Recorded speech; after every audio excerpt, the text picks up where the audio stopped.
Twitter, or X, is about to go through one of the biggest changes since Elon Musk bought the platform. The entire algorithm, the way that content gets prioritized, the way that content is pushed on the For You page, everything is being completely rebuilt with AI. Most people on the platform have zero idea that this is even happening or how it's going to affect them. And I know this because across every account I manage at our agency, I'm sitting on over 10 billion impressions worth of data right now. And I can already see that what worked 6 months ago is completely different to what is working today. So in this video, I'm going to break down the 5 biggest changes that are about to go down on X, why almost nobody is talking about them, and what it means for your revenue, your reach, and your ability to generate leads on the platform. So earlier this year, X replaced its entire recommendation model for their algorithm with the new Grok transformer model. And this isn't really just an update or a tweak, it's really a complete rebuild of how algorithms on social media work and what it means for the consumer. X was already the first platform to open source their entire algorithm last year, and now they're really becoming the first platform to use their own proprietary AI model to use it to actually build the algorithm all over again from scratch. So now Grok AI is literally reading every single post that goes on the timeline, and it's actually deciding if it's going to be worth it to push it to more users. And they just open sourced the newest update to this recommendation algorithm, and it's super interesting. You can literally go see it on GitHub, and it's by far the most transparent any social media has ever been. The old recommendation model had a system for scoring content based on factors like how many likes it's getting, how many retweets it's getting, how many replies it's getting, and so on and so forth. And it would essentially score that tweet, give it a tweet score, and then push it based on the score that it achieved. As opposed to the new system, which is actually looking at a piece of content, it's deciding if it's original, if it's valuable, if it adheres to all of the guidelines on the platform, and then it's trying to push it to the relevant audience who is most likely to enjoy that piece of content. So now the AI is literally grouping you into sub-communities and grouping your content in a way that it will push to users who are interacting with other pieces of content in that community. And Elon Musk just tweeted this morning that they are committed to updating this algorithm every single time, completely open source for the world to see. So you can scroll through the code of the algorithm on GitHub and see for yourself exactly what the algorithm is going to promote and exactly what the algorithm is going to shadow ban. So you ultimately just need to create content that people want to read, but you also need to create it original, you need to make it valuable, and you need to make it in line with what people are consuming right now. And there's no other platform that does this better than X, because X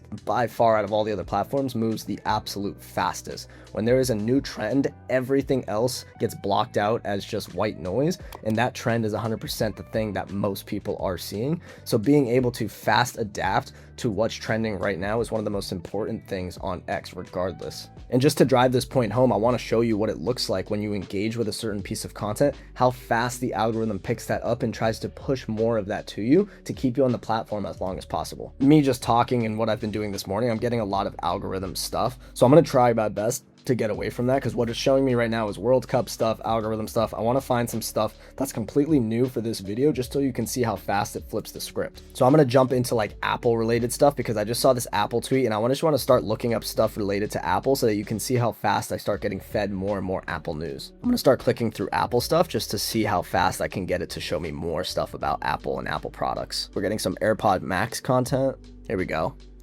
It's a nice little MacBook. Here's another MacBook. Now we've got 2 MacBooks. Here we go. Now we're starting to get MacBook in silver. Let's see if I can get some more Apple or iPhone stuff. We got a Mac Studio with a picture of a MacBook. So it's actually recognizing that I was looking up MacBook. So it's showing me pictures of a MacBook, which kind of shows you that the algorithm's still flawed. Like, I don't care about the pictures of the MacBook, but the algorithm's thinking that I want pictures of MacBooks right now, which is pretty funny. Here's another video. So it's actually recognizing the images of the MacBook and showing me just like pictures of MacBooks, which is very funny. Here we go. We got an iPhone with a watch. This is Google and Whoop, which is interesting. Let's see what else we can get. Here's more Apple Cash and iPhone. It went pretty fast. I feel like that was only like 2 full minutes since I've been doing this. I bet if I refresh, we're gonna get hit with crazy amount, because it's probably listening to me too, let's be honest. Low key, that's a MacBook right there. Here's another MacBook Pro 16-inch with a Casio, which is an interesting device stack post. iOS 27 with Apple Hub, okay. And that's how fast it moves. That's actually how you need to adapt your content, and that's how you need to reverse engineer your content strategy to be shown on this new algorithm, because things move so fast, but also it's really a rabbit hole algorithm. You wanna be a piece of content that's going to fall into a rabbit hole on a specific subject. Now, it's very important to understand that this new algorithm has parameters in place to not reward you if you are doing spam, if you are copy and pasting a lot of posts. And they even talked about potentially having a way where if you are copying somebody else's content and then you post it, that person is going to get compensated for the reach that you got by copying their content. So the new Grok algorithm is just super dialed in on this. And I even pulled up this tweet of Nikita saying that they're doing a permanent deduction to habitual bait posters who use breaking in all caps on every post. What that actually means is you just want to get away from over sensationalizing any of your content when you don't really need to. What you really want to do is put thought into the idea, put thought into actually providing value and being original in your content while still trying to catch the topics that people are actively talking about, quoting big tweets, replying to trending content, etc. And Grok now even runs what's called a sentiment analysis on content. If it's positive content, it's getting positive replies, it's having real invigorating discussion under it, it's going to push that content. And as opposed to that is if it has a negative sentiment, people are arguing, it's overly sensational, it's really just rage bait, it's going to reduce the reach on that piece of content. So that begs the question, if controversy is dead and conversation is king, how do we actually create those conversations? How do we get organic reach? And how do we create content that is favored by the new Grok algorithm? One of the number one things crushing right now are quote tweets. It's tweets that are quoting other people or making tweets that are getting quoted by other people. And I brought up an example here of one that I created, and this is very much like a top of funnel, more personal style list. It's just health stuff I spend money on that's 100% worth it. And I just list a bunch of things I do in my health day-to-day life, red light therapy, jujitsu, local eggs, purity coffee, you name it. And I talk about the ROI on feeling good every single day. And it took me really years to lock in on this. And then I finish it with a question of what would people add. So I'm doing two things here. Number one is I asked a question that actually has real responses of what things that they would add. Someone asked about the ROI of acupuncture. Someone talked about sauna cold plunge, glass food containers. People are really adding to it and asking questions. Someone even asked me about the clothing brand that I use. And I'm really just started a conversation around things that are worth investing in for your health. But that's not the only thing that this tweet did. What it also did is it kind of opened the door de facto for people to quote it with their list. Not only just comment one thing or two things that they would add, or to ask a question, but to quote it with their version of this list. So what I'm going to do is I'm going to go here and I'm going to view activity and I'm going to go to the quotes, and you're going to see in order from the most to the least amount of likes and quotes all of the people that quoted me with their version of this list. And I didn't ask them to do this. This isn't a paid partnership. This is 100% organic. I literally just tweeted, and none of these people even follow me. Dan Go basically just took the hook and respin it with his entire list that he invests in. Same thing with Sahil. Same thing with Nabil, same thing with this person. And I didn't ask any of them to do this, but what it did is it added over 100,000 views to my tweet. This person, 218,000 views, because naturally when you see this, you're going to click the original. So my tweet got over 375,000 views, 100% organic, just because one, I started a conversation that's positive and people actually wanted to contribute to.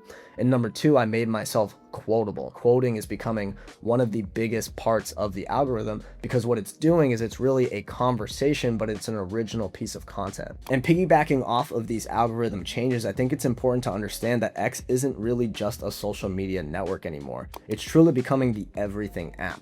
And what I mean by that is obviously it's already been a news platform and it's already been a social network, but now they have XChat. It's its own standalone app that is really going to compete with WhatsApp. They have XPay, which is going to be its own standalone app to compete with Venmo. They have new live streaming capabilities come out. They just redid the entire media functionality of how you view long form videos. It looks a lot like YouTube. Every single day, it seems like something new is happening to the platform, which is really important to understand because it's the opportunity that nobody's really seeing, especially business owners. They're not understanding that this platform is going to have such a big ramification on your overall social media presence and how you show up online, because it's not just a place for you to get audience. It's not just a place for you to build viewership or anything like that. It's not even just a place to convert sales, but it's really a place you can start to build digital real estate. You can accept payments. You can have a video presence, a text presence, articles, and this is just building on top of all of the creator supported functionalities they already have. And I wouldn't be surprised if all of this continues to become intertwined into one single application that is X, which is why we're positioning all of our clients to build massive audiences here,